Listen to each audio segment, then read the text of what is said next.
Hello മക്കളെ, welcome back to silent learning. Akhila miss ആണ്. So the annual എക്സാമിന് വേണ്ടിയിട്ട് അടിപൊളിയായിട്ട് തന്നെ മക്കൾ പഠിച്ചുകൊണ്ടിരിക്കുകയാണെന്നുള്ളത് മിസ്സിന് അറിയാം. അപ്പോൾ നിങ്ങൾക്ക് വേണ്ടിയിട്ട് നമ്മുടെ EVSൽ ഏറ്റവും പ്രധാനപ്പെട്ട കുറച്ച് ക്വസ്റ്റ്യൻസ് ആണ് ഈ ഒരു കുഞ്ഞു വീഡിയോയിൽ നമ്മൾ ഡിസ്കസ് ചെയ്യാൻ പോകുന്നത്. അപ്പോൾ മക്കൾ എന്താ ചെയ്യേണ്ടത്?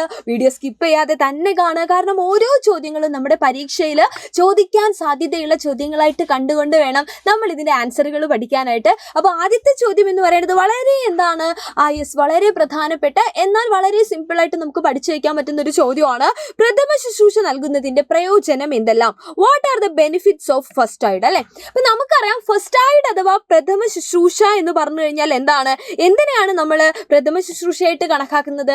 അതായത് ഒരു അപകടം അല്ലെ, ഒരു എമർജൻസി സിറ്റുവേഷൻ വരുന്ന സമയത്ത് ഒരാൾക്ക്, ഒരു രോഗിക്ക് നമ്മൾ കൊടുക്കുന്ന കെയർ ആണ്. അവരെ കൃത്യമായിട്ടുള്ള മെഡിക്കൽ അല്ലെങ്കിൽ ഈ പറയുന്ന പോലെ ഡോക്ടേഴ്സിന്റെ അടുത്തൊക്കെ എത്തിക്കുന്നത് വരെ നമുക്ക് അവരുടെ ജീവൻ നിലനിർത്താനായിട്ട്, അവർക്കുണ്ടായിട്ടുള്ള പ്രശ്നം ഗുരുതരമാവാതിരിക്കാനായിട്ട് നമുക്ക് ചെയ്യാൻ പറ്റുന്ന അടിയന്തര സഹായത്തിനെയാണ് നമ്മൾ ഈ പറയുന്ന പ്രഥമ ശുശ്രൂഷ അഥവാ ഫസ്റ്റ് എയ്ഡ് ആയിട്ട് നമ്മൾ കണക്കാക്കുന്നത്. അപ്പൊ ഇത് നൽകുന്നത് വഴി ഒരു രോഗിക്ക് കിട്ടുന്ന പ്രയോജനങ്ങൾ എന്ന് പറഞ്ഞു കഴിഞ്ഞാൽ എന്തൊക്കെയാണ്? പരിക്കിന്റെ തീവ്രത കുറയ്ക്കാനായിട്ട് പറ്റും അല്ലേ. അതായത് to reduce the intensity of the injury. ഒരു ഇഞ്ചുറി പറ്റിക്കഴിഞ്ഞാൽ അല്ലെങ്കിൽ ഒരു അപകടം പറ്റിക്കഴിഞ്ഞാൽ അതിന്റെ തീവ്രത കൂട്ടാതിരിക്കാനായിട്ട് നമ്മൾ നൽകുന്ന പ്രഥമ ശുശ്രൂഷ അല്ലെങ്കിൽ ഫസ്റ്റ് എയ്ഡ് എന്ത് ചെയ്യുന്നുണ്ട്? സഹായിക്കുന്നുണ്ട്. To take care that the health condition of the injured person doesn't get worse till he receives medical help. അല്ലെ, നമ്മൾ നേരത്തെ പറഞ്ഞ പോലെ ഒരാൾക്ക് മെഡിക്കൽ സപ്പോർട്ട് കിട്ടുന്നത് വരെ അയാളുടെ പ്രശ്നം അല്ലെങ്കിൽ അയാളുടെ ആ ഒരു അവസ്ഥയുണ്ട് അല്ലെ, അത് ഗുരുതരമാവാതെ തീവ്രമാവാതെ നമുക്ക് എന്ത് ചെയ്യാൻ പറ്റുന്നു? സഹായിക്കാനായിട്ട് പറ്റുന്നു. അതുപോലെ തന്നെ ഈ പറയുന്ന കെയർ എന്ന് പറയുന്നത് അവർക്ക് നൽകുന്ന ഒരു ആശ്വാസം കൂടിയാണ് അല്ലെ. അതുകൂടെ നമുക്ക് ഫസ്റ്റ് എയ്ഡിന്റെ അല്ലെങ്കിൽ പ്രഥമ ശുശ്രൂഷയുടെ ഒരു ബെനിഫിറ്റ് ആയിട്ട് ചേർത്ത് വെക്കാനായിട്ട് പറ്റും. അടുത്ത പ്രധാനപ്പെട്ട ചോദ്യം എന്ന് പറയുന്നത് ചിത്രങ്ങൾ തരും നമുക്ക്. കളർഫുൾ ആവണമെന്നില്ല, ബ്ലാക്ക് ആൻഡ് വൈറ്റിലായിരിക്കും, പക്ഷേ നമുക്ക് ക്വസ്റ്റ്യൻ പേപ്പറിൽ ചിത്രങ്ങൾ ഉണ്ടായിരിക്കും. എന്നിട്ട് നമ്മളോട് ചോദിക്കും find out the names of the communication devices Sean below. അല്ലെ, ഈ കൊടുത്തിരിക്കുന്ന കമ്മ്യൂണിക്കേഷൻ ഡിവൈസ് എന്ന് പറഞ്ഞു കഴിഞ്ഞാൽ എന്താണ്?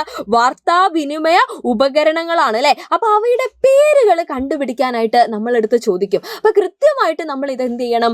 ഐഡന്റിഫൈ ചെയ്യണം. അപ്പൊ നമുക്കറിയാം ഈ കാണുന്ന ആദ്യത്തെ ആളെന്ന് പറയുന്നത് പണ്ട് കാലത്തൊക്കെ നമ്മൾ ഉപയോഗിച്ചിരുന്ന ഒരു ഡിവൈസ് ആണ്. എന്നാൽ ഈ അടുത്ത കാലത്തായിട്ട് നമ്മൾ അവരെ ഉപയോഗിക്കുന്നില്ല അല്ലെ. അപ്പൊ അവരുടെ പേരാണ് ടെലിഗ്രാഫ് എന്ന് പറയുന്നത്. ആ ഒരു ഡിവൈസിന്റെ ഉപകരണത്തിന്റെ പേരാണ് ടെലിഗ്രാഫ് എന്നുള്ളത്. അപ്പൊ കൃത്യമായിട്ട് അത് നോട്ട് ചെയ്ത് വെക്കുക. കാരണം ഈ രീതിയിലും കൂടെ ചോദ്യം ചോദിക്കാറുണ്ട്. അതായത് മുൻപ് വരെ നമ്മൾ ഉപയോഗിച്ചിരുന്നു, എന്നാൽ ഈ അടുത്ത കാലത്ത് നമ്മൾ ഉപയോഗിക്കാത്ത ഒരു ഉപകരണം എന്നുള്ള രീതിയിൽ പോലും നമ്മൾ ടെലിഗ്രാഫ് ഓർത്തു വെക്കണം.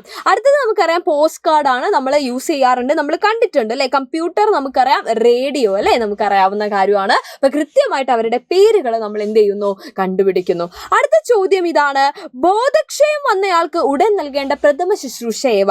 What are the first aid that can be given to a person who faints? അല്ലെ, അതായത് ഒരാൾ പെട്ടെന്ന് എന്ത് ചെയ്തു? തല കറങ്ങി വീണു, ബോധം കെട്ട് വീണു എന്ന് നമ്മൾ പറയാറുണ്ട് അല്ലെ. നമ്മുടെ ഫ്രണ്ട്സിന്റെ ഇടയിലായിക്കോട്ടെ, ഈ പറയുന്ന നമ്മുടെ വീട്ടിലായിക്കോട്ടെ, ഇങ്ങനെ ഒരു സിറ്റുവേഷൻ എപ്പോഴും ഉണ്ടാവാൻ സാധ്യതയുള്ളതാണ്. അവിടെ നമുക്ക് എന്തൊക്കെ കാര്യങ്ങൾ ചെയ്യാൻ പറ്റും, അല്ലെങ്കിൽ നമുക്ക് നൽകാൻ പറ്റുന്ന ഫസ്റ്റ് എയ്ഡ് പ്രഥമ ശുശ്രൂഷ എന്താണ്? അപ്പൊ നമ്മൾ കൃത്യമായിട്ട് പഠിച്ചിട്ടുണ്ട്. നമ്മൾ ചെയ്യുന്ന പ്രഥമ ശുശ്രൂഷ അല്ലെങ്കിൽ ഫസ്റ്റ് എയ്ഡ് എന്ന് പറയുന്നത് കറക്റ്റ് ആയിരിക്കണം അല്ലെ, അല്ലെങ്കിൽ അത് ഗുണത്തേക്കാൾ ഏറെ എന്ത് ചെയ്യും? ദോഷം ചെയ്യും. അപ്പൊ ഒരാൾക്കൊരു ബോധക്ഷയം വന്നു കഴിഞ്ഞാൽ ആദ്യം നമുക്ക് ചെയ്യാൻ പറ്റുന്ന കാര്യം എന്ന് പറയുന്നത് sprinkle water on the face അല്ലെ. അവരുടെ മുഖത്ത് നമ്മൾ എന്ത് തളിച്ചു കൊടുക്കുക? വെള്ളം തളിച്ചു കൊടുക്കുക. ഒന്നായിട്ട് വെള്ളം ഒഴിക്കുകയല്ല, ജസ്റ്റ് നമ്മൾ എന്ത് ചെയ്ത് കൊടുക്കുക? മുഖത്ത് വെള്ളം തളിച്ചു കൊടുക്കുക. And ensure that the person get fresh air അല്ലെ. എപ്പോഴും നമ്മൾ ശ്രദ്ധിക്കണം. നമ്മൾ കാണാറുണ്ട്, ഒരാൾ ബോധം കെട്ട് വീണ് കഴിഞ്ഞാൽ ചുറ്റും കൂടി നിന്ന് അയാൾക്ക് അവിടെ ഒരു എയർ സർക്കുലേഷൻ ഇല്ല എന്നുണ്ടെങ്കിൽ അയാൾക്ക് ശുദ്ധവായു ശ്വസിക്കാൻ പറ്റുമോ? ഇല്ല. അപ്പൊ നമ്മൾ കൃത്യമായിട്ട് ആ ഒരു വായു സഞ്ചാരം അല്ലെ, ശുദ്ധവായു കിട്ടാനുള്ള സൗകര്യം നമ്മൾ എന്ത് ചെയ്യണം? ചെയ്തു കൊടുക്കണം.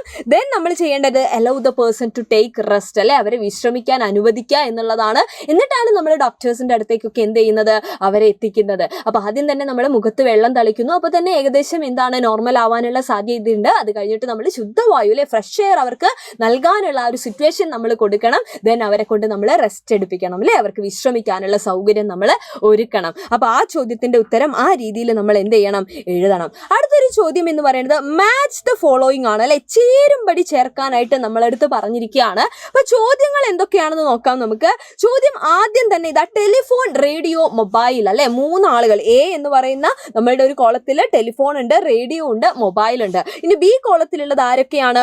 മാർട്ടിൻ കൂപ്പർ ഉണ്ട്, അലക്സാണ്ടർ ഗ്രഹാം ബെൽ ഉണ്ട്, അതുപോലെ തന്നെ നമ്മുടെ മാർക്കോണി ഉണ്ട് അല്ലെ. ഇതിൽ ആരൊക്കെയാണ് ഈ കണ്ടുപിടുത്തത്തിന് പിന്നിൽ എന്നാണ് ഇൻഡയറക്റ്റ് ആയിട്ട് നമ്മളടുത്ത് ചോദിച്ചിരിക്കുന്നത്. അപ്പൊ എല്ലാവരെയും അറിയെങ്കിൽ കൃത്യമായിട്ട് നമുക്ക് മാർക്ക് ചെയ്തൂടെ? അപ്പൊ നമുക്ക് നോക്കാം. ടെലിഫോൺ എന്ന് പറയുന്ന സമയത്ത് ടെലിഫോൺ കണ്ടുപിടിച്ചിരിക്കുന്നത് ആരാണ്?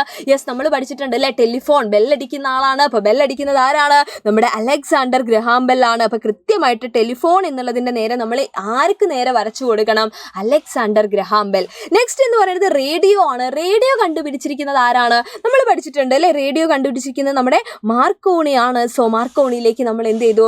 റേഡിയോ നമ്മൾ വരച്ചു ചേർത്തു. നെക്സ്റ്റ് ഉള്ളത് മൊബൈലാണ്. മൊബൈലിൻ്റെ പിന്നിലുള്ള ആളെന്ന് പറയുന്നത് മാർട്ടിൻ കൂപ്പർ ആണ്. സോ കൃത്യമായിട്ട് മാർട്ടിൻ കൂപ്പറിലേക്ക് നമുക്ക് എന്ത് ചെയ്യാം? നമ്മുടെ മൊബൈൽ ഫോണിനെ നമുക്ക് വരച്ചു ചേർക്കാം. അപ്പോൾ ഏറ്റവും പ്രധാനപ്പെട്ട കുറച്ച് ചോദ്യങ്ങളാണ് നമ്മൾ ഇന്നത്തെ ഈ ഒരു വീഡിയോയിൽ ഡിസ്കസ് ചെയ്തത്. കഴിഞ്ഞിട്ടില്ല, നമ്മുടെ എക്സാം കഴിയുന്നത് വരെ ഇതാ ഇങ്ങനെയുള്ള വീഡിയോയിൽ കൂടെ ഒരുപാട് ചോദ്യങ്ങൾ ഇനിയും നമുക്ക് പഠിച്ചെടുക്കാനുണ്ട്. അപ്പോൾ ഇതാ മറ്റൊരു കാര്യം കൂടെ മിസ് നിങ്ങളെ ഓർമ്മിപ്പിക്കുകയാണ്. ഈ എക്സാം ഒക്കെ കഴിഞ്ഞ്, വെക്കേഷനൊക്കെ കഴിഞ്ഞ് നമ്മളിതാ 5ാം ക്ലാസ്സിലേക്ക് കടക്കുകയാണ്. അപ്പോൾ 5ാം ക്ലാസ്സിൽ ഒരുപാട് മാറ്റങ്ങൾ ഉണ്ടായിരിക്കും എന്നുള്ളത് മക്കൾക്ക് അറിയാം. അവിടെ നിങ്ങളെ സപ്പോർട്ട് ചെയ്യാനായിട്ട് നമ്മുടെ സൈലത്തിൻ്റെ ഓൺലൈൻ ട്യൂഷൻ ബാച്ചാണ് പൃഥ്വി ബാച്ച് എന്ന് പറയുന്നത്. അപ്പോൾ പൃഥ്വി ബാച്ചിലേക്കുള്ള അഡ്മിഷൻ ഇതാ സ്റ്റാർട്ട് ചെയ്തിട്ടുണ്ട്. 2249 രൂപയ്ക്കാണ് ഇപ്പം മക്കൾക്ക് അഡ്മിഷൻ എടുക്കാൻ പറ്റുന്നത്. അതും ഒരു വർഷത്തേക്കാണ്. അപ്പോൾ എത്രയും പെട്ടെന്ന് തന്നെ നിങ്ങളിതാ ഈ കാണുന്ന നമ്പറിൽ കോൺടാക്ട് ചെയ്തിട്ട് നമ്മുടെ അഡ്മിഷനൊക്കെ നേരത്തെ തന്നെ എടുത്തു വെക്കാനായിട്ട് ശ്രമിക്കുക. നമുക്ക് വെക്കേഷനിൽ തന്നെ കാര്യങ്ങളൊക്കെ പഠിച്ചു തുടങ്ങേണ്ടതുണ്ട്. അപ്പോൾ ഇതാ നമുക്ക് വീണ്ടും അടുത്ത വീഡിയോയിൽ കണ്ടുമുട്ടാം. ഈ വീഡിയോ നിങ്ങൾക്ക് ഇഷ്ടപ്പെട്ടിട്ടുണ്ടെങ്കിൽ ലൈക്ക് ചെയ്യുക. അതുപോലെ നിങ്ങളുടെ ഫ്രണ്ട്സിന് ഷെയർ ചെയ്യാനും മറക്കണ്ട.